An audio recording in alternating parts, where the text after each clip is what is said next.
to this good cause, and we pray for great fruit to come from it. Father, we thank you for our time tonight together. We pray your blessings on it all in Jesus' name. All right, I think we ended up with the largest class for the night. Maybe we'll do that through Wednesday. We are going to be talking about social media, technology, mental health, and the interaction of all of those things. And I hope that you'll be here each night, or at least will tune in via Facebook or something, because all of these lessons are connected together. And in fact, they started as one lesson that I presented several months ago at a seminar, and they've expanded from there. But I hope it'll be something that will be useful, will be helpful, and I think it'll be for some good discussion at least. So open your Bibles to the primary passage of Scripture about social media and technology. And which passage would that be, right? Because even though Solomon said there's no new thing under the sun, what he was saying was, right, the basic fundamentals, right, are there. But we recognize that they come around in different packaging, right? Make their way known in different ways. And so the difficulty of us navigating social media and modern technology and how it impacts the church and how it impacts our parenting. And the challenge is that we have these biblical principles and we know what our Bibles say, and then we try to understand our culture and our society and what's going on, and our challenge is to make application with this to this setting, right? That's our challenge. And that's what our discussion is this week, is how do we go about trying to navigate, right, the world that we're currently living in with these biblical principles. And so what that means is, this is not a class where we can very strictly go, okay, here are the answers, right? Like we might talk about, here's what God asked for us in worship, or here's what God says to do to be saved, right? So this is not a cut and dried sort of class and discussion. So we're going to be looking at some scriptures and just trying to make sense of our world in light of those things. So we'll start with 1 Chronicles chapter 12. 1 Chronicles chapter 12, particularly verse 32. And this will set the tone for what we're trying to do. In 1 Chronicles, you are looking at the time where David is finally coming to power. You know, he's anointed as king, but then he spends a great deal of time fleeing from Saul. And finally, as you get to this point in chapter 11, he's anointed king. He takes Jerusalem. Chapter 11 and chapter 12 list all of these mighty men that were a part of David's fleeing from Saul and defending himself from Saul. And all of those men were also a part then of this occasion where finally David is put into power, right? And really establishing David as king. In fact, verse 23 says, "These are the numbers of the divisions of the armed troops who came to David in Hebron to turn the kingdom of Saul over to him according to the word of the Lord." And you can go through there and you can see how the different tribes and the different mighty men contributed different things to that establishment. But when you get down to verse 32, you read about the men of Issachar. And it says they were men who had understanding of the times. They had understanding of the times. They understood what was going on in their culture, in their society, in their age, in their time. Now, why would that be important? Well, it says to know what Israel ought to do. So this is our theme as we go about trying to navigate the world we live in today. We want to be people of understanding our times, understanding the days that we live in right now. Why? Because we've got to be able to do that before we make decisions about what we ought to do, right? So when I'm thinking about my kiddos growing up, you know, one just turned 14 and 7 and 3, and I'm looking at this world that is different from when I was that age and drastically changing from day to day. What should I do? What ought I to do? Well, I know these basic principles, but I'm talking about as I make decisions in navigating the world every day, what is it that I ought to do? Well, I have to understand what's going on in our world. That's what our discussion is about. So if you're looking for, and there's some great material out there about what apps parents should know about, and guidance for how to help your teen navigate social media, and there's all kinds of great material like that. That's not what we're doing. We're trying to sort of understand just what's going on in our world, and how is it being influenced by social media and technology, and how is it affecting people emotionally, and have that conversation so that we can make some decisions about what we ought to do. Now, so kind of what sparks the conversation from my perspective is the epidemic of youth experiencing anxiety and depression and sort of mental health issues, whether it's diagnosable or not.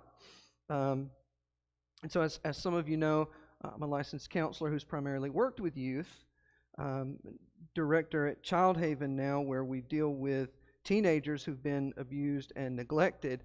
And we just implemented, about a year ago, we had to implement a policy regarding some of this stuff, because it was just so new, and it was just such turmoil being created by cell phones and by social media. And so we really began to navigate that in that setting. So young people are experiencing much higher rates of mental health issues than previous generations. And we could go through statistic after statistic after statistic, but you can look those up on your own time. It's kind of depressing. Depression among teens and young adults doubled in the past 8 years. The past 8 years prior to 2020. So pre-COVID, which we could talk about all kinds of the impact that the way the pandemic was addressed that contributed to people's, especially young people, right? But let's just say before that, depression and anxiety in teenagers and young adults doubled. And the upswing began about 2012. Does anybody know what the main significant thing that happened in 2012 was? That. In 2012, smartphones became the common thing in most every household, right? But not only the smartphone, but adolescent use of social media became common. It wasn't that there wasn't social media use by adolescents before that, but it's like that's the peak, that's the pinnacle, that's where it became common. If you weren't on social media, right, then you were the odd man out. You were the oddball. So it became common. And then interestingly enough, ever since then, there's been this steady rise in problems of depression and anxiety among teenagers and adolescents. And as other age groups tag along behind, you're seeing the same kind of rise. So it's something worth us talking about, something worth our time. There's a lot of research that looks at how social media is associated with depression and anxiety. 2018 study found that high social media use increases feelings of loneliness. Think about that a minute. Social media increases feelings of loneliness. Loneliness not supposed to go with social, right? Another study found that prioritizing social media networking over physical interactions and more traditional social interactions increases the chance of mood disorders like anxiety, depression, other things. And one thing that is very concerning to me as I think about my two little girls growing up is that the impact seems to be more pronounced with girls. They seem to be more susceptible to the depression and anxiety brought about from the social media interactions. And then it was, I think, exacerbated in the past few years because of the impact of the pandemic. But I don't know that it was anything new since this trend already started in 2012. I think it just sort of pushed us further online very quickly, right? So that you had all of these kids who were getting social interaction at school. They were getting social interaction, in-person interaction at church, at softball, at baseball, at karate, at whatever they were engaging in. And then all of a sudden, it was no social interaction. And so the place that was tried to make up at was on social media. And we even did it in the church, right? Because when we couldn't meet in person, we all met online. We had a Bible class online. Right? And so it just sort of pushed everybody further into this. Now, we should pause there and say that we're not saying that the problem is inherent with social media and technology. We've got a great deal of benefit that has come to us and a lot of positive for us by the technology of the day. And there's a lot of good uses for it, right? We can communicate and stay up to date with people around the world almost instantly. We can find new friends and communities, and we can network in ways that we haven't been able to do before. I have thoroughly enjoyed the fact that there's so many more sermons and materials like that are online that you can go and you can hear this preacher and that preacher, and you can delve into some of that stuff more. It helps us to join or promote worthwhile causes and raise awareness of things. It helps us to seek or offer emotional support. It helps us to find social connections and resources that aren't available locally. Right? A lot of people don't have the benefit of having certain things available to them locally, and then you can find it online. And you can argue about the quality of the online versus the in-person, but when you don't have the in-person at all, at least you've got something. It's an outlet for creativity. It's a source of information and learning. And of course, the problem with that becomes there's so much information that you can't sort through what's worth knowing and not worth knowing. But there's benefits to it. But what we are saying is that somewhere in the midst of all that, because we don't fully understand it, because it's such new technology, and you can look this up, there's no research on the long-term impacts of social media usage because, right, 2012, we're just now getting into even being able to look at what the long-term impact is going to be. So it's all, not saying that it's, social media is evil and bad and technology is horrible, we should go back to the Stone Age. We're not saying that at all. We're just saying we don't fully understand the impact of what we're playing with and how we're navigating it. When I presented some of this material in Huntsville in a very kind of overview sort of way, not in the depth we're going to be able to this week, a lady came up to me afterward, and her remark kind of summarized most of the discussion that I had afterward, and that was, she said, I understand what's going on with my teenager better. I understand my teenager better. Now what do I do? Now what do I do? And I think that's the frustration for a lot of us. And I'll tell you this, it's the frustration of your teenagers as well. Because I had a few occasions to sit with a couple different groups of teenagers. I went to camp.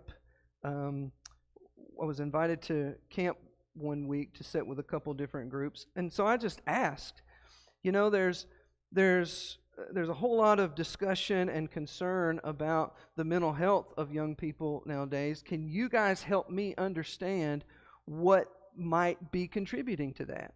What's making you guys feel, and your peers, feel more stress, feel greater stress, and deal with these things? And the kiddos themselves hold up their phones and go, well, it's social media, and it's this, and I always feel like I've got to be connected. I've got to check, or I need to see how many likes I'm getting. Or they go through all of that list. They understand. And so I said, well, what has been presented to you to help with that? And most of them were like, well, we were told to cut down our use or limit our use or not. Right? And okay. But I think most of us are in the place where we haven't really thought this through enough to really help them, right? So that's what we're trying to do. We're just trying to understand. So the way we're going to do this is we're going to connect this, or talk about social media, technology, and mental health in relationship to reality. We're going to use the word reality throughout our whole discussion each night. Tonight, we're going to start with how social media and technology distort reality. Distort reality. Tomorrow night, we'll talk about how it reconstructs reality, and then we'll talk about how it creates multiple realities, people in their own little bubbles. And then the last night, Wednesday night, we'll have a little fun and talk about generational realities and how different generations have responded differently and coped with the things of life differently, in part because of social media and technology. The reason why I want to use the word reality is, well, there was this comedian, and this comedian was being interviewed because he was in hot water for some jokes he told that particularly related to the trans community. And I mean, this was in a number of media outlets, and the push was to cancel this guy, right? Well, I'm not going to mention his name. Many of you would know who he is. I'm not condoning listening to him or anything like that. I'm just saying he was all in the news with this cancel culture. And so his response in this interview, when he was asked about how he was being mobbed on Twitter, right? So for those of you who don't know, Twitter is one of the major social media networks. You've got YouTube and Facebook and Instagram and Snapchat, and you've got Twitter. Twitter's been in the news recently because this rich guy, Elon Musk, was going to buy Twitter. I saw an article just yesterday where he's sent a letter to pull out of that deal. So Twitter's been in the news lately. Well, that's people can tweet. So it's all weird stuff, right? But so the Twitter mobs, all these people came in and were tweeting about canceling him for the jokes that he told, which I don't really understand because you're a comedian. Like, your job is supposed to tell jokes. But anyway, apparently you can't tell jokes about certain people or you get canceled. But anyway, his response was, and I can't use the language he used, but his response was, "I don't care. Twitter is not a real place." And like some of you, I was going, yeah, that's right. Twitter's not a real place. But then, as I thought about it, Twitter's not a real place to me. But what if you're a teenager who has never really experienced a world without Twitter? What if you're a teenager, you got a phone when you were 10, 11, 12, you've been on Twitter for the most significant developmental period of your life, you don't know Twitter's not real. In fact, we are the ones who don't know that to you, Twitter is real. In fact, to that kid, Twitter may be more real in their experience than the experience they've had in what we deem as the real world. And so that sent me down a rabbit hole of thinking about reality and thinking about what's real. And so the word reality, you know this, just remind you real quick. I looked up the word reality in the dictionary. And the two definitions. One is the state of things as they actually exist, as opposed to an idealistic notion. Right? We get that. You're living way up here thinking things ought to be like this, but here's the reality of the situation. The second definition was a state or quality of having existence. Something is real because, hey, it actually exists. It is a thing, right? And then I looked up the word real. Real is an adjective. It also had two definitions. Actually existing as a thing or occurring in fact, not imagined or supposed. And then the second one was not imitation or artificial, but genuine. So you think about a piece of jewelry. And, say a necklace. And it's not real, not because it's not a real thing, right? I mean, we get that. It's a real piece of jewelry, it's just not gold, so it's not real. But I looked up the word real in the Scriptures. And in the English Standard, I only found the word real 3 times in the New Testament. 3 times in the New Testament. And those 3 passages are going to kind of lay out our outline, at least for the first half of our discussion this week. So the first one is in Acts chapter 12 and verse 9. Acts chapter 12 and verse 9. All right, so what we're doing is we're trying to understand the reality of our times. We're trying to understand what's going on in our world and how these things relate to our perception of reality. What's real?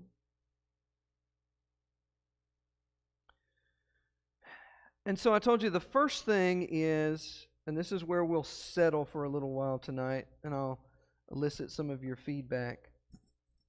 First thing is that social media and technology, they have a way of distorting reality. Distorting reality. So, Acts chapter 12 and verse 9. Back up to verse 6. We'll set the context a little bit. Now, when Herod was about to bring him out, on the very night, Peter was sleeping between two soldiers. Now, James has been killed. James, one of the apostles, has been killed. Peter has been imprisoned. And so Herod is about to bring Peter out, but Peter is sleeping between two soldiers, bound with two chains. Sentries before the door were guarding the prison. Behold, an angel of the Lord stood next to him, and a light shone in the cell. He struck Peter on the side and woke him, saying, "Get up quickly," and the chains fell off his hands. Now, I've been startled awake a time or two, but I can't imagine what that experience would be like. And the angel said to him, "Dress yourself and put on your sandals." And he did so. And he said to him, "Wrap your cloak around you and follow me." And he went out and followed him. He did not know, now here's what I want you to pay attention to. He did not know that what was being done by the angel was real, but thought he was seeing a vision. Right? So he's got this experience, and he doesn't know yet. He can't really distinguish yet what's real from what might be a vision. I mean, I've had that experience in some way in terms of being startled awake, right? Was I dreaming that I heard that noise, or was that really a noise of somebody in my house, or did I just dream that? Was I falling off the bed, or was I dreaming I was falling? So there's this struggle for whatever reason, right? I mean, given that context, distinguishing, is this real from is this a vision? And the word translated real here, the King James says true. True. It's a word that means to lie or to be hid, but it's negated like the Greeks would do with an A or an I in front of it. So to lie or be hid, so it's negated. Well, what's the opposite of a lie or something hidden? Well, it's something true, right? So there's this challenge of distinguishing what's real and what's not. What is true versus what is a lie, or what is a vision, or what is not an accurate reflection of reality. Now, social media, part of the landscape that we're navigating, is that social media and technology confuses us very easily in the same way that Peter was confused in that moment. It makes it challenging, it makes it difficult for people, especially young people, to distinguish what is reality versus what is fake. Because you see it with your eyes, right? You see the video. You see the picture. You see the whatever, right? And so it's got to be real, but it's not always a reflection of reality.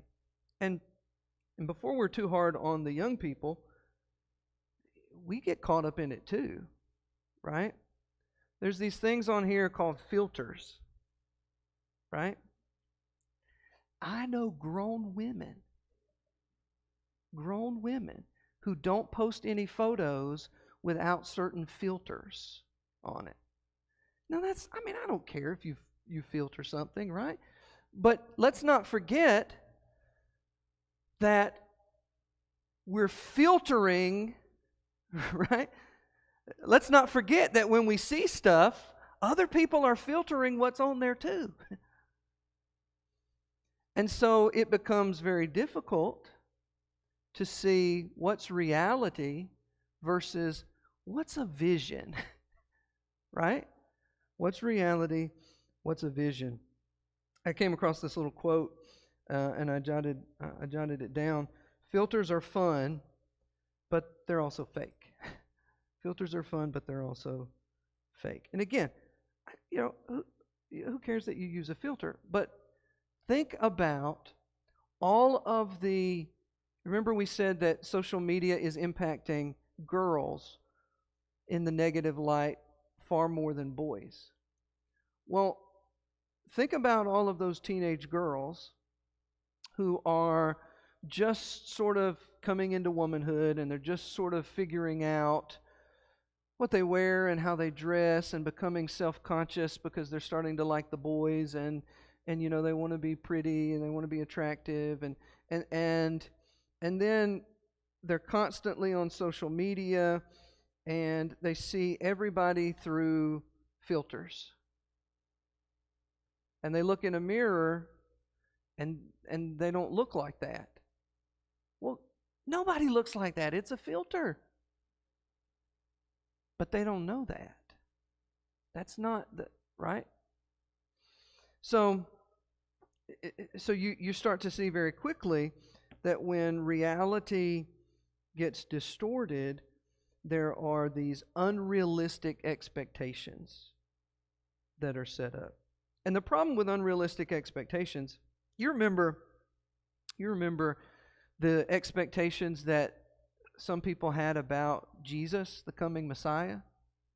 And you remember the problems that resulted from that? One example is in Mark chapter 6. So you've got Jesus coming to his hometown, and they don't, this Messiah, right? They don't have any sort of respect for him. A lot of people had these expectations about what that Messiah should be, right? The kiddos are going to learn this week about several kings, but Wednesday night they're going to learn about Jesus, the King of Kings. But here was a king who was born in a manger, right? To parents who were nobodies from the world's standard, right? And that turned a whole lot of people off because they thought the coming Messiah was going to be like King David, and he was going to rally the troops, and he was going to overthrow the Roman Empire, and and they were disappointed in the Jesus that they got. Were they disappointed in the Jesus that they got because there was something wrong with the Jesus that they got? Absolutely not. He is exactly what we need. They were disappointed in the Jesus that they got because they had different expectations. They had different expectations. And this is in part where we are in our world because we have distorted lenses by which we're trying to figure out what's reality. And it's hard for us as adults to navigate. It's even more challenging for our teenagers. There was an article in the Atlantic written by a sociologist, and they study society, and they study trends, but he said this, and I thought it was interesting. He said, in kind of describing this change that occurred with social media, it's a very good article where he actually maps out, here's the time when social media did this, and then when it added this, like you could share something somebody else said, and then you could comment, and then you could like, and then you could, and just that progression, which was interesting. But he said gradually, social media users became more comfortable sharing intimate details of their lives with strangers and corporations. Here's part of the progression, right? We got more and more comfortable with sharing our lives, sharing intimate details of our lives with strangers and with corporations. And we don't, for the most part, we don't give a second thought to putting our lives out there. right? And yeah, we have this this sort of expectation that, well, you know, mom and dad can see the photos of the kids, or our friends are going to see that, or right? We kind of have this expectation about who's going to see it, but it's out there in the world, right? It's out there, and we've gotten comfortable just putting those details of our lives out for strangers and corporations to see. And the corporations love it because every time you turn your phone on and go to one of those apps, they get to show you an ad about something you've been talking about, or the last thing you Googled, or it's really creepy, right? Because, like, I didn't look anything up. I was just having a conversation about how I would love to have a bass boat. And the next thing you know, every other ad is a bass boat. They're listening. But we're the ones who purchased it and keep using it, right? Putting all of that information out there. So he says, we became more comfortable sharing intimate details of our lives with strangers and corporations. And then we became more adept at putting on performances and managing our personal brands. So getting comfortable with putting all those intimate details out there ended up leading to our inclination to be fake. To be fake online. To try to portray, right, a certain image. To manage what he refers to as our personal brand. Now, some have taken this really to an extreme. Have you heard about social media influencers? This is all that these people do, is manage their brand and perform. They take these selfies, you know, with products. With products. And they get endorsements. Or they get free products to test. And then they do that. Because they have, you know, so many 100,000 or million followers. And so they are influencers, right? Because a company is going to be glad for them to use that product, and because, you know, if they've got 1 million followers, 1 million people are going to get the advertisement for following them. And people are stupid too. I don't know if I should say that or not, but they are, because they'll go and buy stuff just because this person on YouTube that they like used it in a video. You don't need that. You trust that person? Like, you know, that's the world we live in, though. In fact, there was this survey of teens asking teens what they wanted to be when they grew up, right? And so what would traditionally, what would you think the room would be filled with teenagers wanting to be? I said traditionally. Don't get ahead of me. Doctors, lawyers, firefighters. Do you know what the number one thing is now? Famous. That's not even a thing that you do. Well, that's what they want to be when they grow up, is famous. Because there's this small chance that you go viral, right? And so it's like it's a goal, it's a dream, it's an aspiration. Now do something with your life, right? But then here we are over in the corner scrolling through, checking out the videos too. I know. Yeah. Well, just wait in a couple weeks from now on our summer series when I talk about sexuality. That's going to get me canceled. All right. Well, actually, this next thing probably is. I want to illustrate to you, although I think you've got it, but I want to illustrate it to you in a little bit of an extreme. and that's the issue of pornography. So there is also an epidemic among 20 and 30-year-olds in terms of, that's the fastest growing demographic in their use of erectile dysfunction drugs. And there's absolutely no biological reason why 20 and 30-year-olds would be growing and growing and growing in their need for those drugs to be prescribed. However, many people believe that it corresponds with the rise in the availability and ease of access of pornography. The average age of exposure to pornography is 10 years old.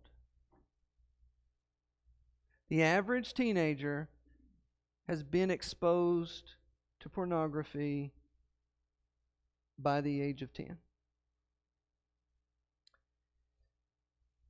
And it's worse than that. It's worse than that because it's not like it may have been 10 or 15 years ago, where what they were exposed to was an image in a magazine.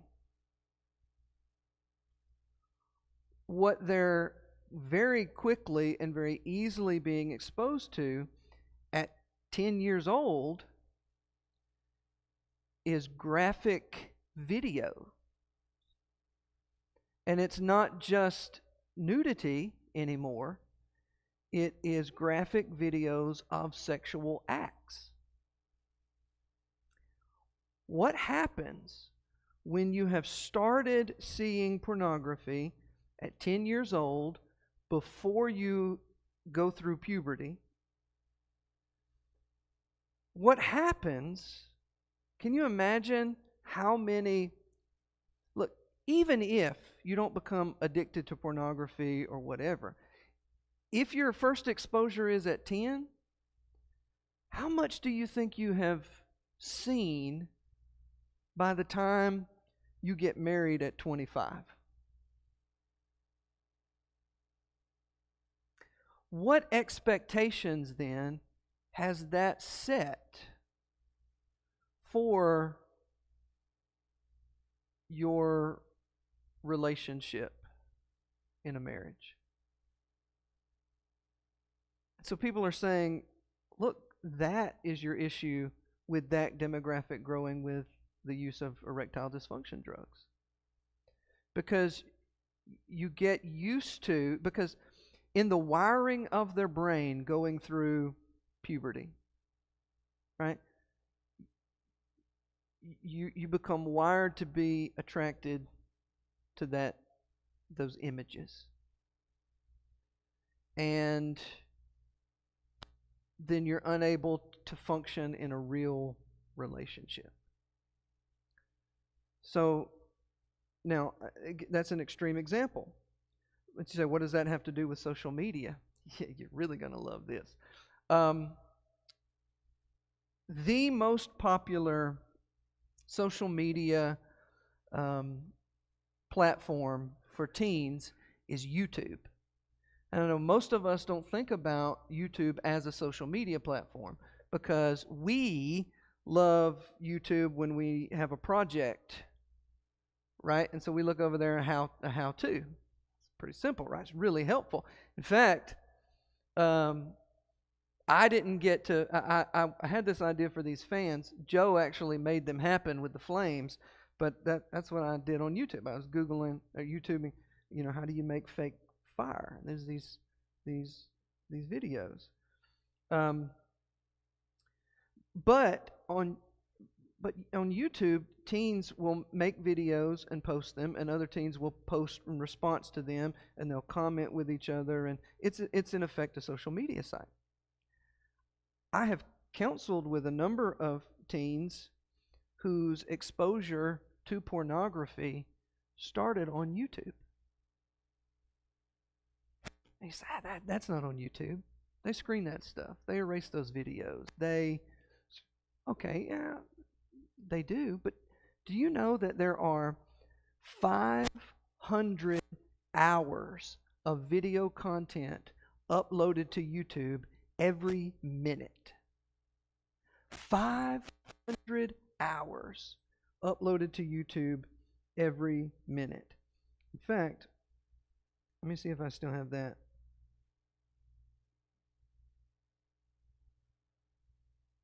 Statistic, yeah.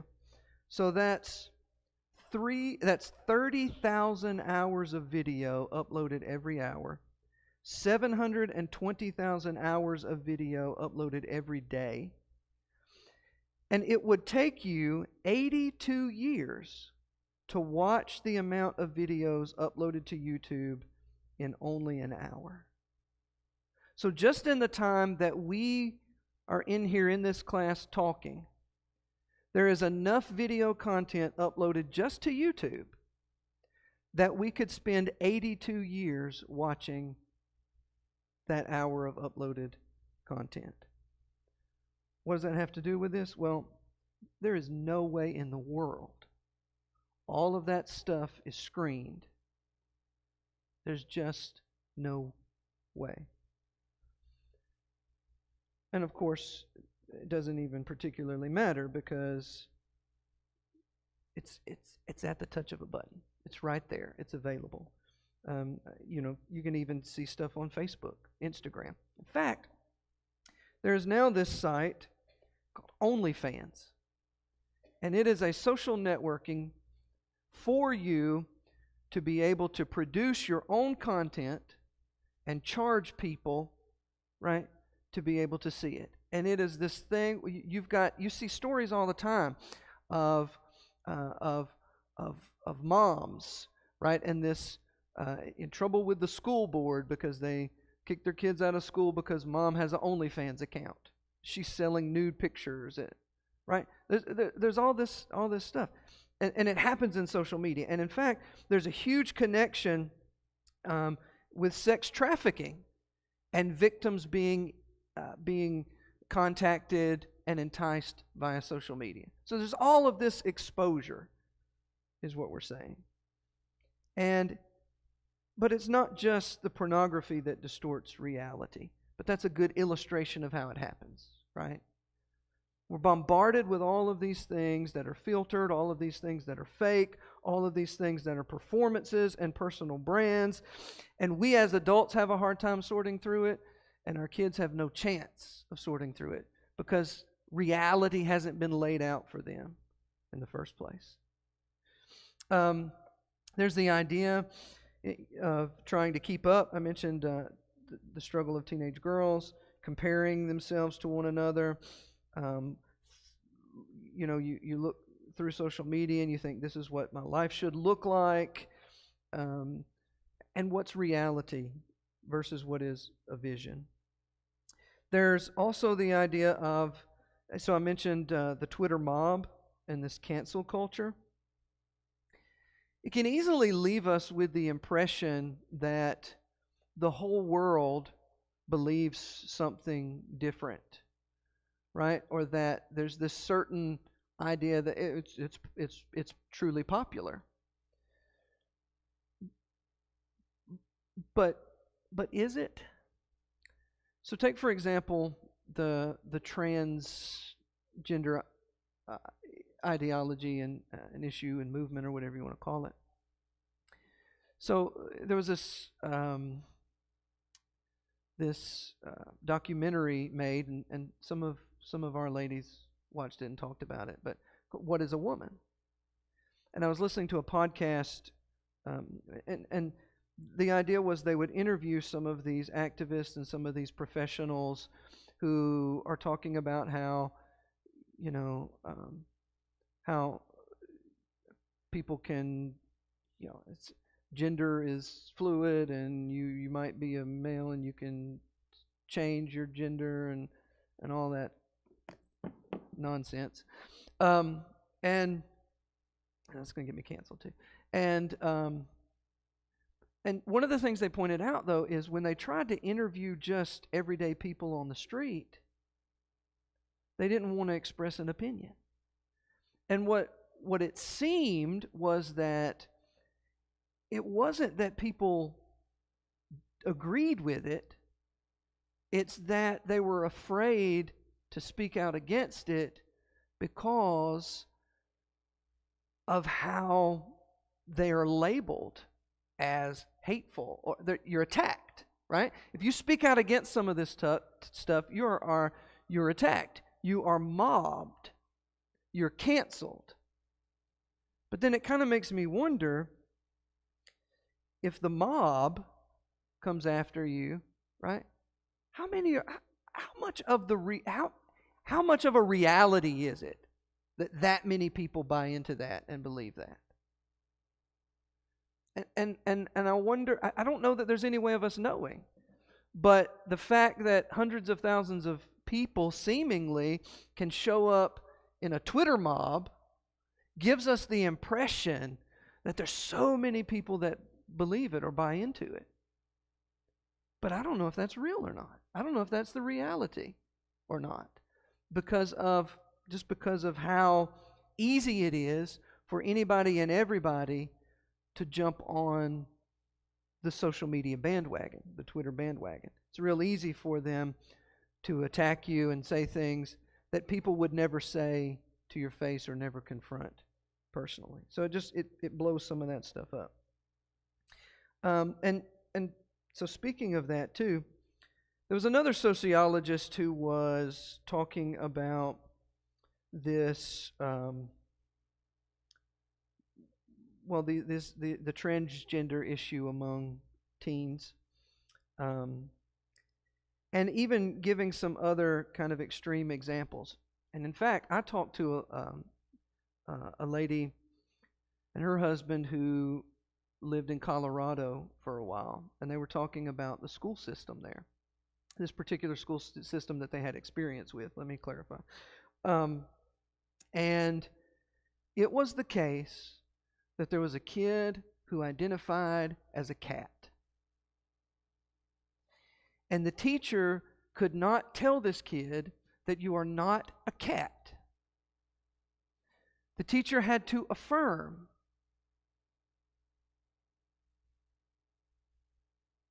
Affirm that you're a cat?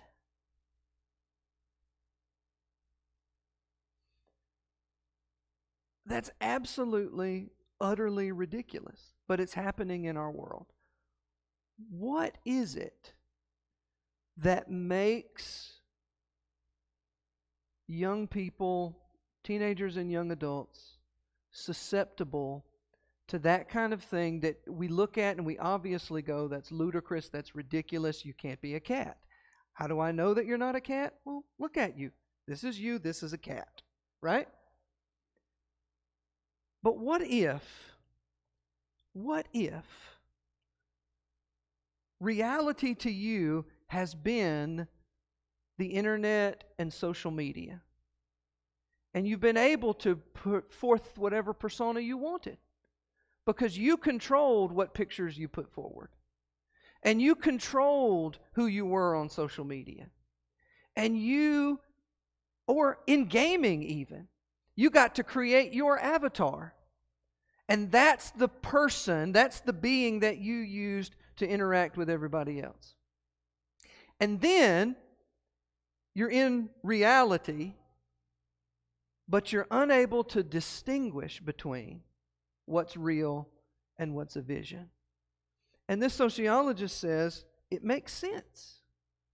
It makes sense. Because this is their world, and in their world, you can be whatever you want. You put forth whatever persona you want to be. You build whatever avatar you want. And so, we're living in a world where there is a distortion of reality. Now, we need to close. The kids are going to come back in here in a minute. So I want to make one suggestion to you. We have to be extremely intentional about teaching our young people, as a parent, in our youth ministries, we've got to be extremely intentional about helping them distinguish real from vision, truth from lie. And that does not look like just telling them, here's what reality is. Or here's what's that's not what it looks like. It's going to look like actually teaching them how to differentiate, how to distinguish, how to, the biblical word is discern. So I want you to write these two passages down. Hebrews 5 verse 14. Hebrews 5 verse 14 and Philippians 1 verses 9 and 10. Hebrews 5:14 and Philippians 1, 9 and 10. The only way to combat this particular aspect is people have to, by reason of use, right? So we can't just tell them, we have to help them think through why this is real, why this is fake, so that they learn discernment. Now here's the catch though. We've got to be more intentional about doing that ourselves. And so tomorrow night, we're going to talk about how social media reconstructs reality. Because it's also not as simple as going, well, this is what's fake, social media is fake, and this is the real world, because social media and technology are forming, contributing to the real world. But this starts with us being intentional in discerning and helping our kids learn how to discern, and our young people how to discern. And apparently it's harder than we thought it was. But thank you for your attention tonight. I hope you'll be back tomorrow night.